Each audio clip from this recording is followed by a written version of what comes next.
성경대학 6번째 시간에 나오신 모든 성도님들 진심으로 환영합니다. 우리 벌써 중반을 넘어서서 이제 후반부를 향해서 가고 있습니다. 오늘 강의도 은혜가 가득하시기를 바랍니다. 지난주에 레위기 11장, 15장까지 읽어오기로 숙제를 내드렸었는데 다 읽어오셨나요?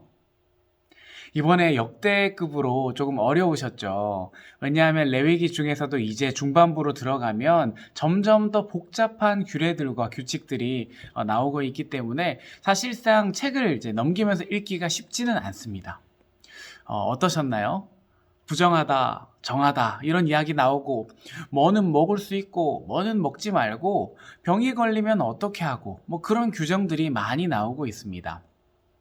오늘 강의 들어가기 앞서서 우리가 성경 개관을 한번 복습해보고 출발하면 좋겠습니다.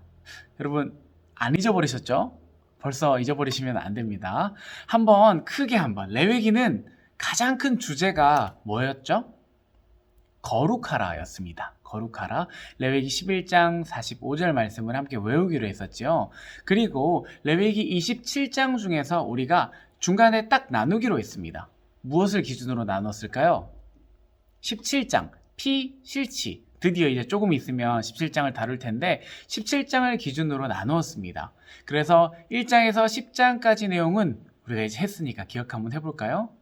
제사 법전이 들어있었고 11장에서 15장까지는 오늘 읽어온 부분인 정결 법전이 들어가 있었고 그리고 사이에 하나가 삽입되어 있었죠. 대속죄일. 모든 것이 새롭게 되는 대속죄일이 사이에 끼워져 있었고 그 다음에 P17장 그리고 18장에서 25장까지 거의 다 왔습니다. 정결법전 했으니까 성결법전이겠죠. 성결법전. 그리고 26장은 무엇이었을까요?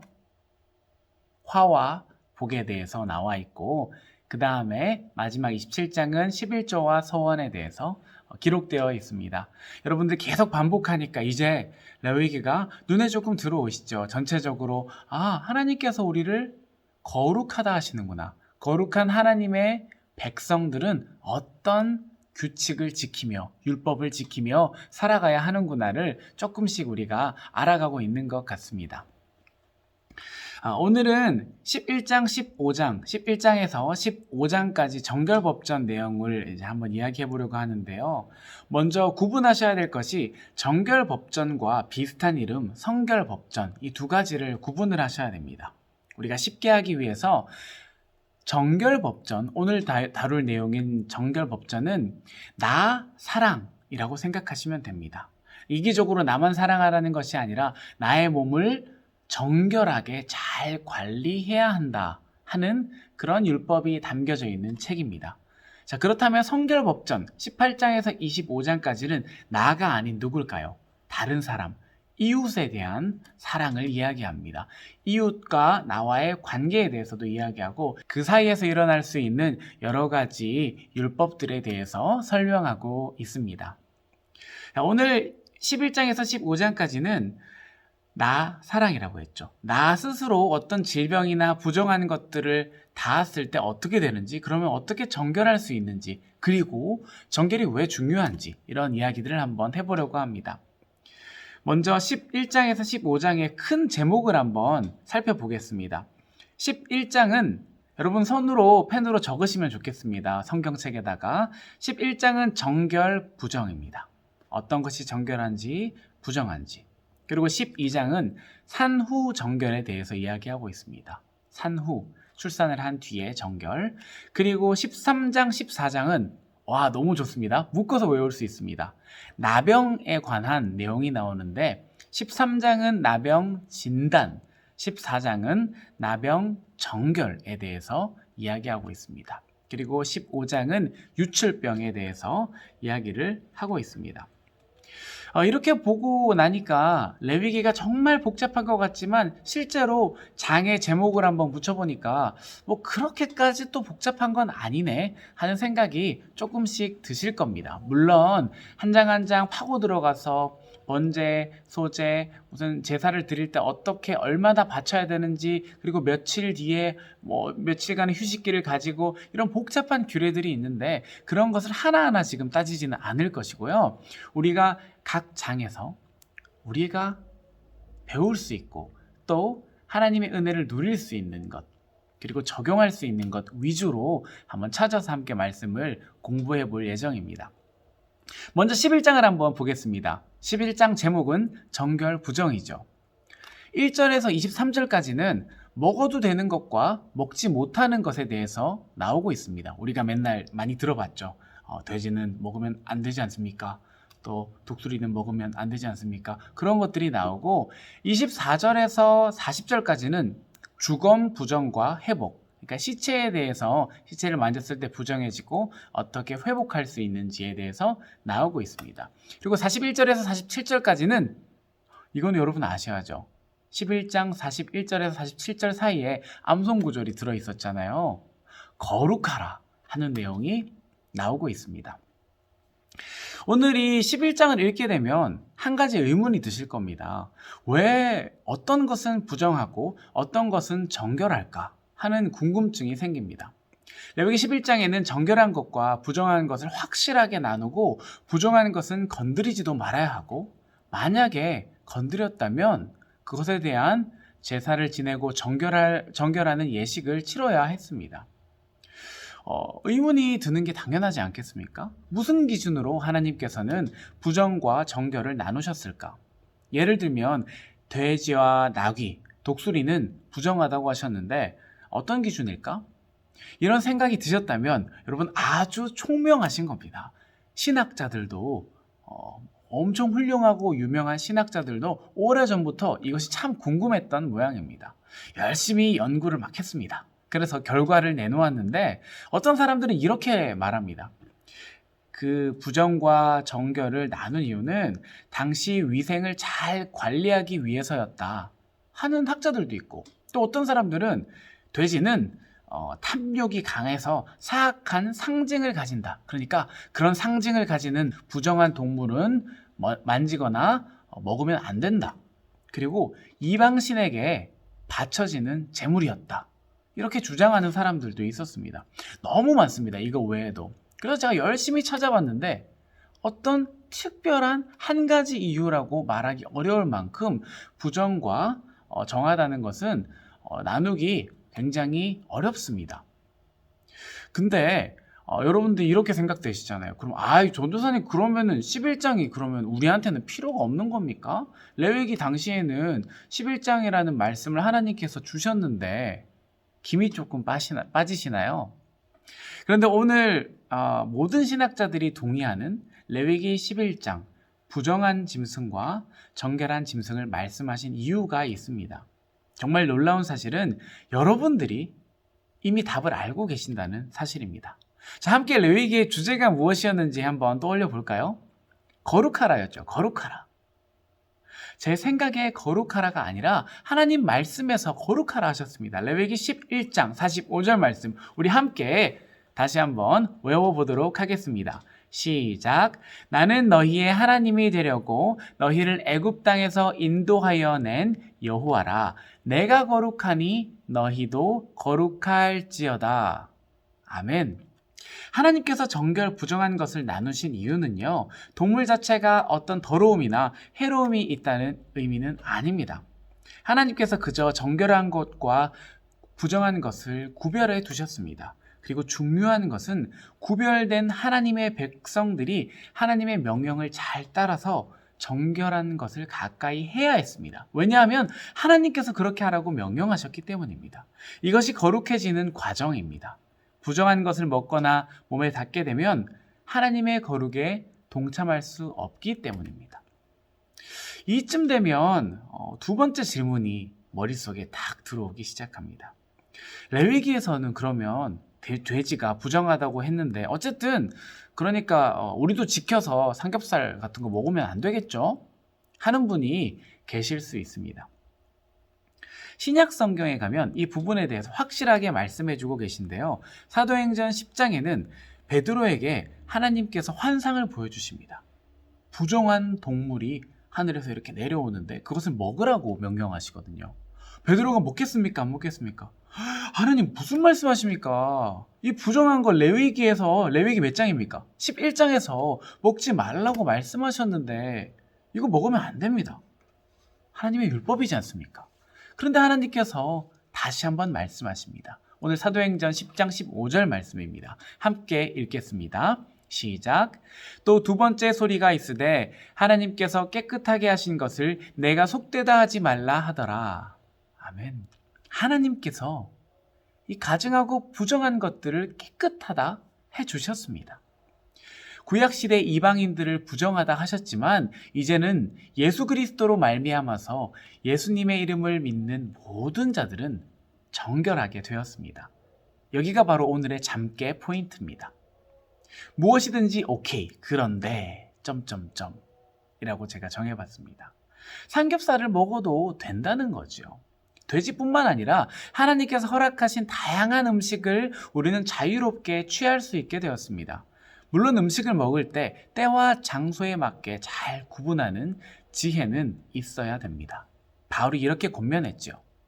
그런즉 너희가 먹든지 마시든지 무엇을 하든지 다 하나님의 영광을 위해서 하라. 아멘. 무엇이든지 오케이. 그런데 무엇을 위해 해야겠습니까?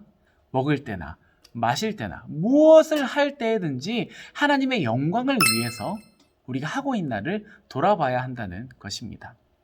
구약시대에 사는 사람들은 부정한 것과 정한 것을 잘 구별해서 영광을 드렸습니다. 그것이 구약의 방법이었습니다. 하나님의 거룩에 그렇게 동참해 갔습니다. 우리들은 무엇을 하든지 하나님의 영광을 위해 구별해서 우리의 삶을 드리는 결단이 있기를 바랍니다. 계속해서 12장 보겠습니다. 레위기 12장에는 산후 정결에 대해서 이야기하고 있습니다. 출산한 여인에 대해서 이야기하는데 출산을 하면 부정하다고 이야기합니다. 아니 생명의 탄생이 얼마나 큰 축복인데 엄청난 산고를 겪고 있는 아이를 낳은 여자에게 부정하다고 말씀하시는 것은 조금 억울하지 않습니까? 그런데 산모가 부정하다고 하는 의미는 더럽다라는 의미가 아닙니다. 출산을 할 때 피를 많이 흘리게 됩니다. 그 피 17장에서 다루겠지만 피는 생명을 의미합니다. 그러니까 피가 빠져나간다는 것은 생명이 조금씩 빠져나가서 죽음에 가까워지는 것을 말하는 것이죠. 하나님은 그것을 경계하신 겁니다. 그래서 출산을 한 여인은 정결을 위해서 반드시 속죄제와 번제를 드렸습니다. 속죄제 기억하시죠? 하나님과 부지 중에 지은 죄를 회개하는 것. 속죄제를 드리고 부지 중의 죄를 사함 받는다고 우리는 배웠는데 오늘 레위기 12장 7절 이 산후 정결에 대해서 나오고 있는 구절을 보니까 조금 다릅니다. 함께 말씀을 읽어보겠습니다. 제사장은 그것을 여호와 앞에 드려서 그 여인을 위하여 속죄할지니 그리하면 산혈이 깨끗하리라. 이는 아들이라 딸을 생산한 여인에게 대한 규례니라. 아멘. 원래 속죄제를 드리면 너의 죄가 사해질지니 라고 나오는데 오늘 본문에서는 너의 산혈이 깨끗하리라 라고 말씀하십니다. 그러니까 이 정결 법전 안에 들어있는 산후정결이 죄 사함의 의미가 아니라 정결의 의미라는 것을 우리가 좀 더 잘 알 수 있습니다. 자, 이제 13장과 14장을 묶어서 한번 다뤄보도록 하겠습니다. 왜 묶을 수 있을까요? 13장은 나병 진단에 대해서 나오고 병원에 가서 진단을 받은 다음에는 그 다음에 뭘 해야 될까요? 처방받고 치료를 받아야겠죠. 14장에는 나병 정결에 대해서 나옵니다. 제사장의 역할이 참 중요했습니다. 제사장은 현대의 피부과 전문의나 보건위생사 이런 사람들 같은 그런 자격으로 증상을 이렇게 봐주는 것은 아니었지만 정한 것과 부정한 것을 가늠하는 제의적인 감별사로서 정말 중요한 역할을 했습니다. 나병은 현재에는 의학이 발달해서 치료가 가능하지만 당시에는 불치병이었습니다. 살이 점점 썩어 들어가는 끔찍한 불치병입니다. 그리고 여기서 말하는 나병에는 건선이나 어루러기 같은 피부병, 현대에도 있는 피부병들을 다 포함하는 개념입니다. 전염성이 심하기 때문에 나병에 걸린 사람은 아주 자세하게 이렇게 찾아내고 정결하게 하는 것이 참 중요했습니다. 이렇게 나병에 걸린 사람을 만지는 것은 시체를 만지는 것과 똑같이 취급했습니다. 그런데 예수님께서 마태복음 8장에 우리가 가보면 나병 환자를 만나시는 장면이 등장합니다. 그런데 이 나병 환자에게 이해할 수 없는 행동을 하셨습니다. 오늘 우리 레위기 13장, 14장을 공부를 했잖아요. 이해할 수 없는 행동을 했습니다. 마태복음 8장 3절 말씀입니다. 예수께서 손을 내밀어 그에게 대시며 이르시되 내가 원하노니 깨끗함을 받으라 하시니. 아멘. 말씀만으로 얼마든지 병을 고치실 수 있는 온 땅을 창조하신 예수님이십니다. 레위기 13장, 14장에 있는 말씀과 정반대로 손을 대셨습니다. 당시 율법을 따라 사는 사람들에게는 충격적인 일이었겠죠. 손을 대는 순간 부정하게 되기 때문입니다. 우리가 맨날 설교 말씀을 들을 때 이 본문을 들었지만 이 레위기 말씀을 공부하고 나니까 이게 얼마나 큰 잘못인지 조금 더 와 닿으시나요? 진영 밖으로 내쫓아졌습니다. 어쩔 수 없이 안에 있는 사람들을 지키기 위해서. 그렇게 되는 엄청나게 부정한 사람을 예수님께서 직접 손을 대신 것이죠. 여기서 오늘의 잠깨 포인트 잠깐 나옵니다. 지금까지 레위기만 읽은 사람들은 부정한 사람에게 손을 대지 않고 나만 깨끗하게 잘 사는 것이 정결하다고 생각했습니다. 그렇지만 예수님께서는 어떤 사람에게 다가가셨나요? 부정한 사람에게 다가가시고 그들과 함께 어울리시면서 병을 고쳐주셨습니다. 이것이 참된 정결의 의미입니다. 부정한 사람을 멀리하고 더럽다고 생각하는 것이 아니라, 부정은 몸에 있는 것이 아니라 내 옆에 있는 수많은 아픔이 있는 사람들, 고난당하는 사람들, 가난한 사람들을 외면하는 행동, 이것이 부정한 행동입니다. 구별된 하나님의 백성들이 정결을 위해 해야 하는 행동은 그러한 고통 속에 있는 이웃들과 함께 하는 겁니다. 함께 시간을 보내고 함께 걸어주는 겁니다. 이렇게 할 때 우리는 하나님의 백성으로 거룩하게, 아주 거룩하게 구별될 것입니다. 이제 15장을 한번 이야기해 보겠습니다. 15장은 아까 뭐라고 말씀드렸죠? 유출병에 대해서 나오고 있습니다. 남자나 여자나 몸에 피나 고름 멈추지 않고 계속해서 이렇게 나오는 질병입니다. 이게 굉장히 사적인 부분이잖아요. 민감한 생식기에서 나오는 그런 질병들도 포함하는 유출병이기 때문에 다른 질병들과 달리 제사장이 검사를 직접 하지 않았습니다.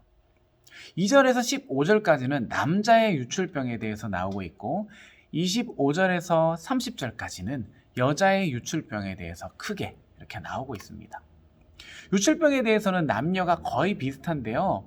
부정하게 된 사람은 7일 후에 옷과 침상 그리고 본인이 닿았던 모든 것들을 다 빨고 깨끗하게 씻고 자신의 몸도 씻어야 했습니다. 그리고 그렇게 정결해져야만 제사를 드릴 수 있었습니다. 처음에 이야기했던 산후정결과 마찬가지로 속죄제와 번제를 드렸습니다.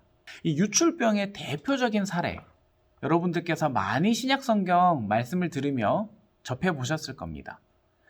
12년 동안 혈루증을 앓던 여인 이야기 많이 들어보셨죠? 오늘 레위기 15장에 따르면 유출이 있는 동안에는 부정하다고 여겨집니다. 그러니까 피가 계속해서 몸에서 나오는데 이것이 멈추지 않는 동안은 계속해서 이 사람이 부정하다고 여겨지는 겁니다. 12년을 피가 멈추지 않았다고 합니다. 그러니까 그 여인이 앉았던 모든 자리, 누웠던 자리, 만졌던 모든 물건들이 부정하다고 여겨졌습니다. 여기서 중요한 게 부정하다고 여겨졌다는 겁니다. 다른 사람들에게. 당시 율법으로 이해되지 않는 행동을 이 혈루증 여인이 하기 시작합니다. 사실 이 여인은 예배를 드리고 싶어서 성전에 나아가고 싶었지만 그러지도 못하는 사람이었습니다. 왜냐하면 너무 안타깝게도 부정하게 된 사람은 성전에 나아갈 자격이 없었거든요. 정결하게 한 후에만 나갈 수 있었습니다. 레위기 규례는 하나님과 인간이 거룩을 통해서 가까워지기 위해 만드신 것인데 이 거룩의 규정이 오히려 여인을 예배로 나아가지 못하게 만든 것입니다. 이렇게 답답했던 여인에게 한 줄기 희망이 보였습니다. 예수님께서 저 멀리서 걸어오셨죠.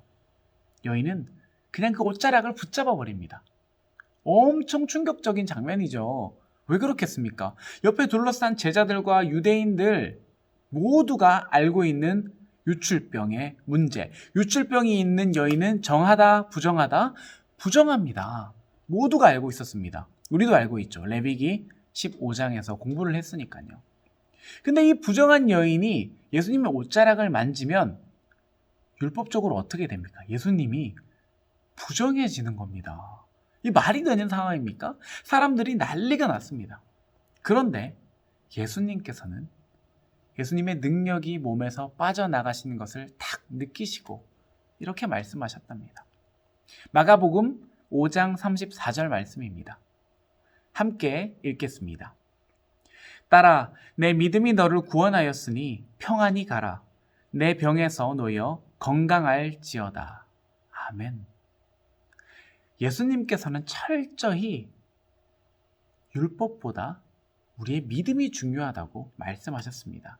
우리는 행위로 결코 정결해질 수가 없습니다. 하나님께서 내가 거룩하니 너희도 거룩하라 하셨지만 결코 거룩하려고 노력해서는 거룩해질 수 없습니다. 이것이 오늘 레위기 15장의 잠깨 포인트입니다. 은혜가 가득하죠. 단지 예수님의 은혜에 감격하고 그 옷자락을 간절히 붙잡는 믿음이 우리에게 필요합니다. 그런 믿음을 가질 때 하나님께서 우리를 거룩하다 여겨주실 것입니다. 여러분, 이렇게 오늘 강의 11장에서 15장까지의 내용을 한번 공부해 보았습니다. 어떠셨습니까? 조금 어렵고 복잡한 내용도 있으셨죠? 사실 제가 많은 부분을 조금 건너뛰었는 것이 그 안에 있는 세부적인 절차들과 하나하나의 그런 규칙들에서, 규례들에서 우리가 배울 수 있는 것들이 많지만 크게 한 장 한 장에 담긴 의미를 위주로 우리가 한번 살펴보았습니다. 끝까지 함께 해주셔서 너무 감사하고요. 오늘 고생하셨기 때문에 다음 주 숙제는 없는 것은 아니고 죄송하지만 짧게 드리도록 하겠습니다. 16장 대속죄일 한 장만 읽어오시면 되겠습니다. 그리고 우리가 한 장을 읽는 대신에 조금 더 복습을 해 오셔야겠죠. 오늘 배운 내용과 지난번에 우리가 개관했던 것들 암송 구절을 외워오시면 제가 시작할 때 몇 가지 퀴즈를 내고 시작하도록 하겠습니다. 오늘 기도하고 6강을 마무리하도록 하겠습니다. 하나님, 오늘도 우리를 성경대학의 자리에 불러주심에 참 감사합니다. 우리가 매일매일 하나님의 말씀을 읽고 기억하고 공부하며 은혜를 누리며 살아갈 수 있는 주님의 자녀들 될 수 있도록 인도해 주시옵소서. 특별히 레위기의 말씀을 묵상하며 우리가 행위로 정결해질 수 없고 오직 믿음으로 주님의 옷자락을 간절히 붙잡는 그 믿음으로 정결해질 수 있다는 것을 배웠습니다. 하나님께서 우리를 거룩하다 하셨으니 우리도 거룩한 삶을 살도록 하여 주시고 우리가 율법에 얽매여 사람들을 정죄하고 나 스스로를 몰아가는 것이 아니라 하나님을 붙잡고 그 은혜에 감격하며 나보다 이웃을 더 낮게 여기는 그러한 그리스도인으로 거듭날 수 있도록 인도하여 주시옵소서. 하나님께서 우리와 늘 함께 해주실 줄 믿습니다. 이 모든 말씀 살아계신 예수님의 이름으로 기도합니다. 아멘. 오늘도 함께 해주셔서 정말 감사합니다. 다음 주에는 16장을 가지고 함께 재미있는 강의를 이어가도록 하겠습니다. 다음 주에 뵙겠습니다.